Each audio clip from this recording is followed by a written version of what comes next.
Hello students. आज के lecture में हम कार्बन आयन उसकी कैरेक्टरिस्टिक्स और स्टेबिलिटी ऑर्डर निकालना सीखेंगे। तो कैरेक्टरिस्टिक की बात करूँ उससे पहले हम देखते हैं कि कार्बन आयन फॉर्म कैसे होता है। जैसे कि देखो, अगर यहाँ पे एक जनरल अगर हम एल्काइल ग्रुप ले लें या मिथाइल ले लेते हैं, ठीक है, इस पर कोई ग्रुप लगा हुआ है और ये ग्रुप जो है हमारा, ये वाला जो ग्रुप है, ये लेस इलेक्ट्रॉन नेगेटिव है। कैसा है ये? लेस इलेक्ट्रॉन नेगेटिव ग्रुप है। जब ये आपके लीव करके जाएगा, ठीक है, तो लेस इलेक्ट्रॉन नेगेटिव होने की वजह से ये ऐसे केटायन लीव करेगा, तो पीछे क्या छोड़ेगा? आपके एनायन, कुछ इस तरीके से, ठीक है। और इसको अगर हम ऑर्बिटल डायग्राम के थ्रू बनाए तो ये हमें कैसा दिखेगा? कुछ इस तरीके से दिखेगा। यहाँ पे 2 इलेक्ट्रॉन, ये 3 H आपके सिंगल बॉन्डेड। ओके, अब देखिए ये शेप कैसा होता है इसका? Pyramidal shape. जब 3 बॉन्डेड एटम हो और एक लोन पेयर हो तो ये शेप कैसा होता है? पिरामिडल होता है। यानी ये sp3 हाइब्रिडाइज्ड है आपका। ये कैसा है? sp3 हाइब्रिडाइज्ड है। लेकिन हमेशा sp3 हो ऐसा भी कोई ज़रूरी नहीं है। और एक और चीज़ ध्यान रखें, यहाँ पे आप ऑक्टेट देखें इसका, 2 इलेक्ट्रॉन यहाँ से, 2 यहाँ से, 2 यहाँ से और 2 यहाँ से, ऑक्टेट कंप्लीट है। यानी ये 8 इलेक्ट्रॉन सिस्टम हो गया आपके। एक ऐसा सिस्टम हो गया, 8 इलेक्ट्रॉन सिस्टम हो गया, ठीक है। और इलेक्ट्रॉन रिच भी है क्योंकि लोन पेयर वगैरह हैं इसके पास, और इलेक्ट्रॉन रिच है तो ये एज ए न्यूक्लियोफाइल वर्क कर सकता है कार्बन आयन, ठीक है। रही बात इसके हाइब्रिडाइजेशन की, तो हाइब्रिडाइजेशन में ऐसा होता है कि हमेशा sp3 हो ये कोई ज़रूरी नहीं है। वो जिससे भी फॉर्म हुआ है उसका जो पहले हाइब्रिडाइजेशन रहा है, जैसे देखो यहाँ पे पहले से sp3 था तो बाद में बना तब भी क्या बना? sp3 बना। तो जैसे अगर मैं बात करूँ, कोई डबल बॉन्डेड हम ले लें अगर कार्बन आयन, जैसे लाइक ये डबल बॉन्डेड वाला ले लेते हैं कुछ इस तरीके से। देखो यहाँ पे अगर कोई जब ग्रुप जुड़ा हुआ होता अगर, है ना, तब ये कैसा होता? sp2 होता। तब 3 बॉन्डेड होते इसके पास और एक ग्रुप निकल गया है तब भी ये क्या है? देखो sp2 है ना। अगर ट्रिपल बॉन्ड वाला ले लें एनायन, तो देखो यहाँ पे ध्यान से, जब यहाँ पे अगर कोई भी ग्रुप होता तब ये कैसा होता है? sp, और अभी भी कैसा है? देखो sp है। तो हाइब्रिडाइजेशन में कोई ज़्यादा लफड़ा है नहीं कार्बन आयन के अंदर।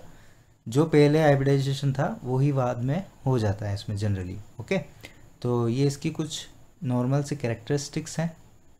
शेप, हाइब्रिडाइजेशन, न्यूक्लियोफाइल है कि इलेक्ट्रोफाइल, ठीक है, और कैसा सिस्टम है इसके पास। अच्छा, ये अनस्टेबल क्यों होता है? देखिए इधर क्यों इतना रिएक्टिव होता है ये? इसके पास वैलेंस शेल इलेक्ट्रॉन्स कितने हो रहे हैं अभी इस वक्त? देखिए, 1 इलेक्ट्रॉन यहाँ से, 1 यहाँ से, 1 यहाँ से और 2 यहाँ से, 5 हो गए हैं, जबकि 4 ही होने चाहिए। उसकी वजह से ये देने के लिए हमेशा तैयार रहता है, ठीक है, और इसी वजह से काफ़ी रिएक्टिव भी होता है। और जनरली रिएक्शन में ये पाए ही जाते हैं या तो अटैकिंग स्पीशीज़ के तौर पे, ठीक है। चलिए अब बात करते हैं इसके स्टेबिलिटी के ऑर्डर के लिए। तो नेक्स्ट हमारा जो पॉइंट है वो है स्टेबिलिटी ऑर्डर। किन किन फैक्टर्स पे डिपेंड करता है? देखो फैक्टर्स जो हो जाएंगे इसके फैक्टर्स क्या क्या हो जाएंगे? अगर कार्बन आयन बनने के बाद वो एरोमेटिक हो रहा है तो बहुत अच्छी बात है, ठीक है। रेजोनेंस स्टेबलाइज्ड है तो भी अच्छी बात है। अच्छा -m -i ग्रुप्स लगे हुए हैं तो भी बढ़िया है, ठीक है। इनके अलावा कुछ और भी होती है चीज़ें, जैसे लाइक डी ऑर्बिटल वाला कोई ग्रुप लगा हुआ है जिसके पास डी ऑर्बिटल वैकेंट है, ठीक है, तो वो भी काफ़ी स्टेबल कर देते हैं इनको, ठीक। तो इस तरीके से ये कुछ फैक्टर्स हैं जिनके ऊपर स्टेबिलिटी डिपेंड करेगी हमारी।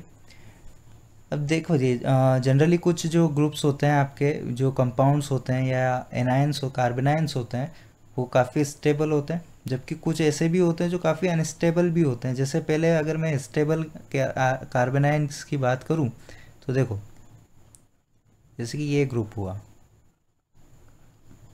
कुछ इस तरीके से, दोनों साइड से कीटोन का अच्छा -m -i लग रहा है इसके ऊपर, तो ये काफ़ी स्टेबल एनायन माना जाता है ना। इसी तरीके से अगर CCl3 की बात करूँ तो ये भी काफ़ी स्टेबल होगा, क्योंकि तीन तरफ से Cl का माइनस आई है ना। तो ये कुछ स्टेबल एनायंस में माने जाते हैं। जबकि देखिए इधर कुछ अनस्टेबल एनायंस भी होते हैं, ये सारे स्टेबल वाले थे, ठीक है। कुछ अनस्टेबल वाले भी होते हैं, देखते हैं अनस्टेबल वालों को भी कैसे होते हैं वो। जैसे कि देखो यहाँ पे, अब ये लगता है आपको है कि रेजोनेंस में, लेकिन साथ ही साथ ये एंटी एरोमेटिक भी है। ये कैसा है, एंटी एरोमेटिक भी है, तो उसकी वजह से काफ़ी ज़्यादा अनस्टेबल हो जाता है। ओके, इसे देखें,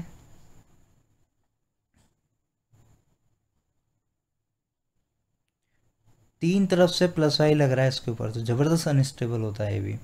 साथ ही साथ ये जो ब्रिज वाले होते हैं, ब्रिज पे तो आपका चाहे केटायन आए चाहे एनायन आए, ये हमेशा ही क्या होता है, अनस्टेबल होता है, ठीक है।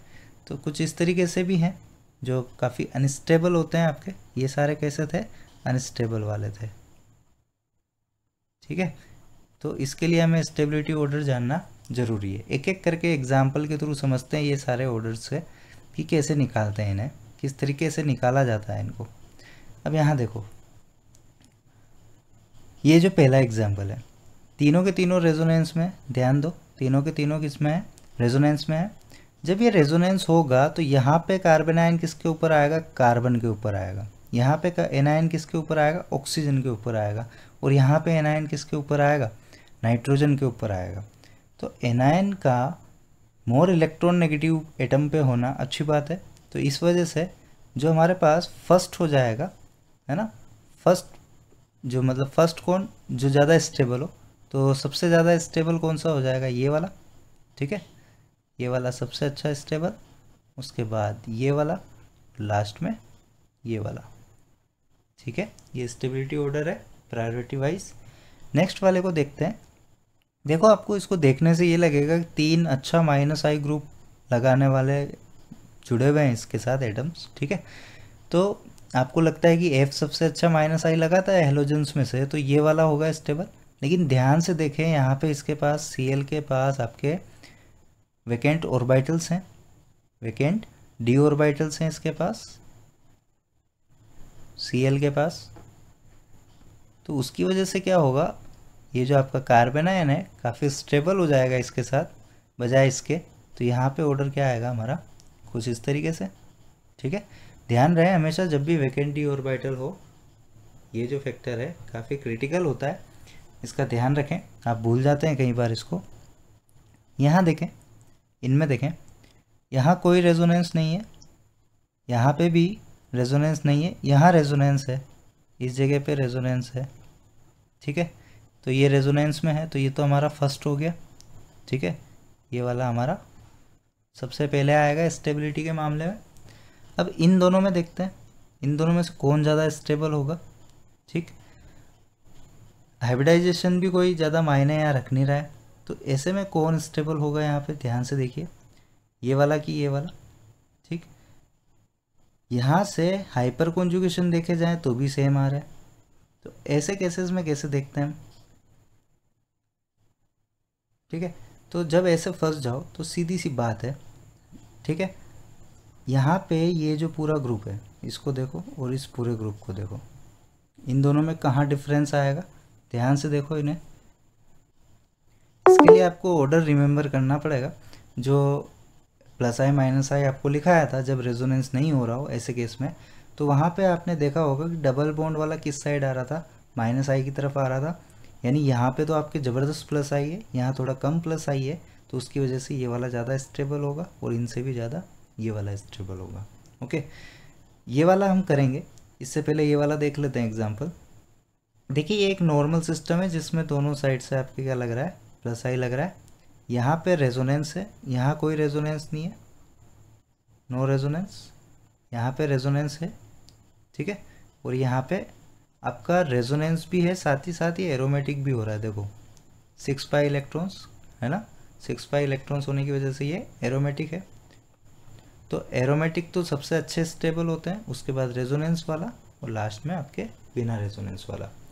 इसकी बात करें अगर, तो यहाँ पे आपको ये लगता है कि 3 तरफ से कॉन्जुगेशन में है, यहाँ पे 2 ही तरफ से है, यहाँ पे सिंगल है, तो फर्स्ट ये आना चाहिए, लेकिन फर्स्ट यहाँ पे ये वाला होता है, सेकंड ये वाला होता है, एंड थर्ड ये वाला होता है। ऐसा क्यों होता है?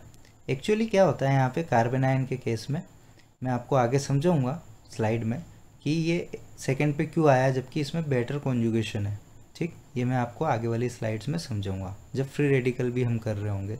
ठीक है, दोनों में ये एग्जांपल्स आते हैं, ध्यान रखनी होती है हमें। देखते हैं और आगे इन दोनों में देखें अगर बात करें तो देखो यहाँ पे अगेन लगेगा, देखो ये रेजोनेंस है, यहाँ पे कोई रेजोनेंस नहीं है बल्कि और इधर से हाइपर कॉन्जुगेशन या आपके कहें अगर कि प्लस आई लग रहा है, इधर आपके रेजोनेंस होते हुए भी ये वाला ज़्यादा स्टेबल होता है। क्यों? क्योंकि ये कैसा हो रहा है, देखो 4n पाई इलेक्ट्रॉन्स, यानी ये एंटी एरोमेटिक है, आपका एंटी एरोमेटिक हाईली अनस्टेबल होता है। ओके, अब इन दोनों की बात करें, देखिए इधर अगेन ये थर्ड पीरियड का एलिमेंट है, यानी इसके पास क्या है आपका vacant D orbital, vacant D orbitals हैं इसके पास। तो कौन सा स्टेबल हो जाएगा, इस एनायन को कौन स्टेबल कर देगा, ये अपने डी ऑर्बिटल में लेके स्टेबल कर देगा। ठीक है, तो जहाँ पे वैकेंट डी ऑर्बिटल मिले वहाँ तो आपको इस तरीके से कंपेयर कर देना है, और एक के पास जिसके पास ना हो तो वो वैसे ही कम स्टेबल हो जाएगा। अगेन यहाँ भी देखिए ये सल्फ़र आपके सेम कैटेगरी का है फॉस्फोरस की तरह। ठीक है, ये जो सल्फ़र है ये भी सेम है कैटेगरी वैकेंट डी ऑर्बिटल की तरह। तो देखिए यहाँ पे दो दो वैकेंट डी ऑर्बिटल वाले हैं, यहाँ पे सिंगल ही है, देखिए ध्यान से। ठीक है, और यहाँ पे तो है ही नहीं कोई वैकेंट डी ऑर्बिटल वाला। लगता है ज़रूर है कि ये मोर इलेक्ट्रॉन नेगेटिव है तो ये ज़्यादा स्टेबलाइज करना चाहिए, पर वैकेंट डी ऑर्बिटल होने की वजह से ये अपने अंदर ले लेंगे उसको और काफ़ी स्टेबल कर देंगे बॉन्ड बना के। ठीक है, कुल मिला के चार्ज कम करना होता है हमको, उसी वजह से स्टेबिलिटी आती है। तो यहाँ पे ऑर्डर कैसा हो जाएगा हमारे पास, कुछ इस तरीके से। अब देखिए ये एक अच्छा एग्जांपल है, इसको समझते हैं। यहाँ पे रेजोनेंस है क्या, देखिए अगर रेजोनेंस हुआ तो पाई बॉन्ड बन जाएगा, जो कि यहाँ ब्रिज के पास मुमकिन नहीं होता है। ठीक है, तो यहाँ पे रेजोनेंस नहीं करेगा ये। ठीक, यहाँ पे रेजोनेंस हो सकता है, कोई दिक्कत नहीं है, ये अगर आया तो भी यहाँ आएगा और फिर ये यहाँ पे चला जाएगा। ठीक है, तो यहाँ पे रेजोनेंस हो जाएगा। ओके, यहाँ पे तो कॉन्जुगेशन ही नहीं है हमारा, तो यहाँ पे भी रेजोनेंस नहीं है। तो सबसे पहले तो रेजोनेंस वाला फर्स्ट पे आ गया हमारे पास। ठीक, अब सेकंड पे कौन होगा इन दोनों में से देखते हैं। ठीक है, तो देखिए यहाँ पे इसका माइनस आई लग रहा है इस ग्रुप का, जबकि यहाँ पे नहीं लग पा रहा, दूर है थोड़ा, तो कौन सेकंड पे आएगा, ये वाला माइनस आई की वजह से। ठीक है, और थर्ड पे कौन आ जाएगा, ये वाला आ जाएगा। इस तरीके से सोल्व करेंगे। ओके, नेक्स्ट देखते हैं, ये वही वाला आ गया वापस। ओके, इधर इन दोनों में कौन होगा, देखिए इन दोनों में से कौन स्टेबल होगा, सीधी सी बात है वैकेंट वाला होगा। ठीक है, कोई दिक्कत ही नहीं है। ये अगेन एक अच्छा एग्जांपल है, इसको नोट करें आप।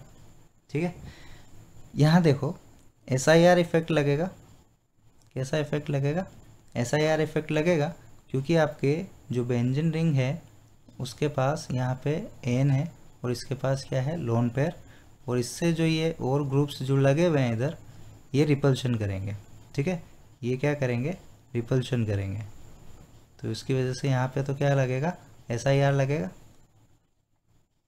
ठीक है, जबकि यहाँ ऐसा SIR नहीं लग पाएगा, यहाँ पे SIR नहीं लग पाएगा।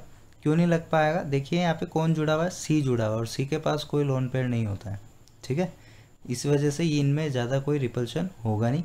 ठीक है, तो कौन ज़्यादा स्टेबल होगा, सीधी सी बात है ये वाला। ओके, चलिए नेक्स्ट देखते हैं, इसमें अलग अलग ग्रुप लगे हुए हैं। तो देखो ये वाला ग्रुप क्या लगाएगा हमारे पास, -M, ये क्या लगाएगा -I और +M, ये +M। ठीक है, और यहाँ पे तो कोई ग्रुप ही नहीं है। ठीक है, तो देखिए यहाँ पे सबसे अच्छा स्टेबल कौन हो जाएगा, जो -M पावर लगाएगा वो वाला हो जाएगा। ठीक है, ये सिर्फ -I डोमिनेटिंग लगाता है तो ये सेकंड पे आ जाएगा, ये +M लगाने की वजह से सबसे पीछे आएगा, क्योंकि इस पे तो कुछ भी नहीं लग रहा है, तो ये थर्ड पे आ जाएगा। ठीक है, इस तरीके से किया जाता है। यहाँ देखिए इनको, यहाँ पे हाइब्रिडाइजेशन कितना है, sp2 एंड यहाँ पे sp3। ओके, तो सीधी सी बात है, जहाँ पर परसेंटेज एस करेक्टर अच्छा तो इलेक्ट्रॉन नेगेटिविटी अच्छी, तो स्टेबिलिटी ऑफ कार्बन आयन भी अच्छी। ठीक है, तो यहाँ पे परसेंटेज एस करेक्टर कितना है हमारे पास, 50%। ठीक है, तो ये सबसे अच्छा है। ओके, इस तरीके से यहाँ पे कितना है, 33.33%। यहाँ पे थोड़ा कम है, जबकि यहाँ पे 25% ही है, तो ये और भी पीछे हो जाएगा। सिंपल सिंपल से एग्जांपल्स करते जाना है हमें। और देखिए इन पांचों में कंपेयर करना है अगर, तो कैसे करेंगे, देखिए यह तो रेजोनेंस में है। ठीक है, इसके पास और कोई ग्रुप नहीं है, तो यहाँ तो और कोई इफेक्ट लग नहीं रहा। इधर से ये प्लस आई लगाएगा, देखिए ये प्लस आई लगाएगा यहाँ से, इधर से दोनों साइड से प्लस आई लगेगा, दोनों साइड से प्लस आई लगेगा, इधर से तीनों साइड से प्लस आई लगेगा। ज़्यादा प्लस आई तो स्टेबिलिटी कम करता है, ज़्यादा प्लस आई स्टेबिलिटी कम करता है आपका।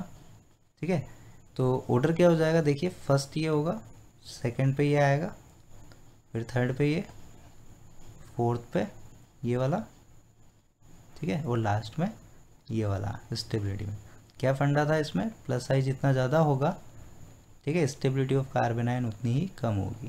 तो इसमें ये कॉन्सेप्ट लगाया हमने। क्लियर है, और देखते हैं इन तीनों में कंपैरिजन करना है। देखिए यहाँ पे रेजोनेंस है, यहाँ पे भी रेजोनेंस है, ठीक, और रेजोनेंस तो यहाँ पे भी है। ओके, रेजोनेंस तो हो गया तीनों में।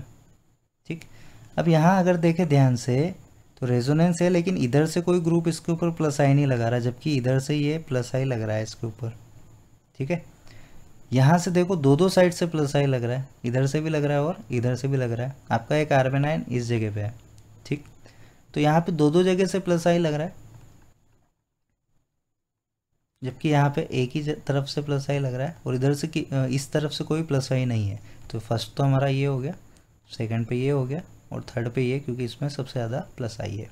ठीक है, यहाँ की बात करें, देखिए इन ग्रुप्स में इन दोनों को हम पहले भी कंपेयर कर चुके हैं, इन दोनों को हम पहले भी कंपेयर कर चुके हैं। ओके, तो क्या ऑर्डर आना चाहिए, देखिए CN लगा हुआ है, C के पास क्या लगा हुआ है, CN। ठीक है, इस तरीके से ये 3 लगे हुए हैं, और यहाँ पे ये NiN है। ठीक, रेजोनेंस है काफ़ी अच्छा, और साथ में बहुत स्ट्रॉन्ग -M भी है, बहुत स्ट्रॉन्ग -M ग्रुप भी है। ठीक है, तो उसकी वजह से फर्स्ट तो ये हो गया। अब सेकंड हमें लगता है ये CF3 होगा, क्योंकि बहुत अच्छा -I लगाता है, लेकिन इसकी बजाय कौन होता है, CCl3। क्यों, क्योंकि इसके पास क्या होते हैं, d ऑर्बिटल वैकेंट। ठीक है, तो सेकंड पे ये आ जाएगा हमारे पास, फिर थर्ड पे ये रहेगा, एंड लास्ट में फोर्थ पे ये रहेगा। यहाँ पे ये डाउट आ सकता है सर वैकेंट ऑर्बिटल्स तो इसके पास भी है, लेकिन वो इफेक्टिव ओवरलैपिंग नहीं हो पाती गैप ज़्यादा हो जाने की वजह से। ठीक है, इसलिए ये लास्ट में आया। ठीक है, नेक्स्ट ये मैं बात कर रहा था आपसे, देखिए होगा क्या है यहाँ पे। हमने जब कार्बोकेटाइन में देखा था तब तो स्टेबिलिटी इसी की ज़्यादा थी, तीनों साइड pH लगे हुए थे, इसलिए बहुत अच्छा कॉन्जुगेशन हो रहा था, अच्छे से रेजोनेंस स्टेबलाइज था वो। लेकिन जब कार्बेनाइन की बात करते हैं तो स्टेबल ये ज़्यादा होता है। एक्चुअली होता क्या है, ये जो 3 बेंजीन रिंग होती है और साथ ही साथ यहाँ पे कार्बेनाइन जब आता है, तो रिपल्शन मिनिमाइज करने के लिए पर्टिकुलर कोई एक दो रिंग यहाँ पे क्या होगी, आउट ऑफ प्लेन चली जाएगी। ठीक है, आउट ऑफ प्लेन जाने की वजह से अब रेजोनेंस उतना रहेगा नहीं जितना इधर है। ठीक, तो उसकी वजह से ये ज़्यादा स्टेबल होता है आपका। ठीक है, ये रीज़न होता है। ओके, यहाँ देखें इन दोनों में कंपैरिजन अगर करना है तो दोनों साइड से इसका -M लग रहा है, दोनों साइड से क्या लग रहा है, -M -I वगैरह लग रहा है, जबकि इधर से रेजोनेंस तो है लेकिन ऐसा कुछ लग नहीं रहा है, और एक्स्ट्रा -M। ठीक है, तो ज़्यादा स्टेबल कौन होगा, फर्स्ट वाला। इनमें देखते हैं, देखिए यहाँ पे रेजोनेंस कितना बढ़िया है, पाई सिग्मा पाई यहाँ तक है, ठीक है, इधर भी रेजोनेंस है लेकिन ये कैसा है, क्रॉस कॉन्जुगेशन में है। ठीक है, यहाँ भी कंप्लीट रेजोनेंस है, देखिए यहाँ कंप्लीट रेजोनेंस है। ठीक, यहाँ पे कंप्लीट नहीं है, देखो यहाँ पे सिग्मा सिग्मा आ गया। ठीक, और ये तो ब्रिज पे आ गया, ये तो हाईली अनस्टेबल हो जाएगा आपका। अब बात ये है, यहाँ भी अच्छा रेजोनेंस है और यहाँ भी अच्छा रेजोनेंस है, लेकिन ये वाला क्या है आपका, एरोमेटिक है। यहाँ पे आपका लीनियर कॉन्जुगेशन है, लीनियर कॉन्जुगेशन है। ठीक है, क्योंकि यहाँ पे कंप्लीट रेजोनेंस है और 6 पाई इलेक्ट्रॉन्स है, उसकी वजह से ये एरोमेटिक हुआ है। 6 पाई इलेक्ट्रॉन्स यहाँ भी हैं लेकिन ये कंप्लीट रेजोनेंस नहीं है। देखो यहाँ पे 2 बॉन्ड सिग्मा सिग्मा है, यहाँ पे भी 2 बॉन्ड सिग्मा सिग्मा है, 6 पाई इलेक्ट्रॉन तो इसके भी पास है। ठीक है, तो कंप्लीट रेजोनेंस भी देखना होता है एरोमेटिसिटी के लिए। अब इसकी बात करें, ये तो लीनियर कॉन्जुगेशन हो गया, ये कैसा है देखिए, क्रॉस कॉन्जुगेशन है। ये कैसा है, क्रॉस कॉन्जुगेशन है। ठीक है, और ये आपका ब्रिज पे है तो ये तो हाईली अनस्टेबल हो गया, तो ऑर्डर क्या हो जाएगा हमारा, सबसे अच्छा ये। ठीक है, इसके बाद लीनियर कॉन्जुगेशन का नंबर आता है, देन क्रॉस कॉन्जुगेशन। ठीक, और फिर बाद में लास्ट में आपका ब्रिज वाला जो कि हाईली अनस्टेबल होता है। ओके, और यूँ भी देखो तो इसके तीनों साइड से प्लस आई भी लग रहा है, ऐसे भी देख सकते हो। तो यहाँ पे आपको एक और ऑर्डर ध्यान आ गया होगा कि एरोमेटिसिटी सबसे अच्छी स्टेबिलिटी देती है, उसके बाद लीनियर कॉन्जुगेशन देता है, देन क्रॉस कॉन्जुगेशन देता है। ओके।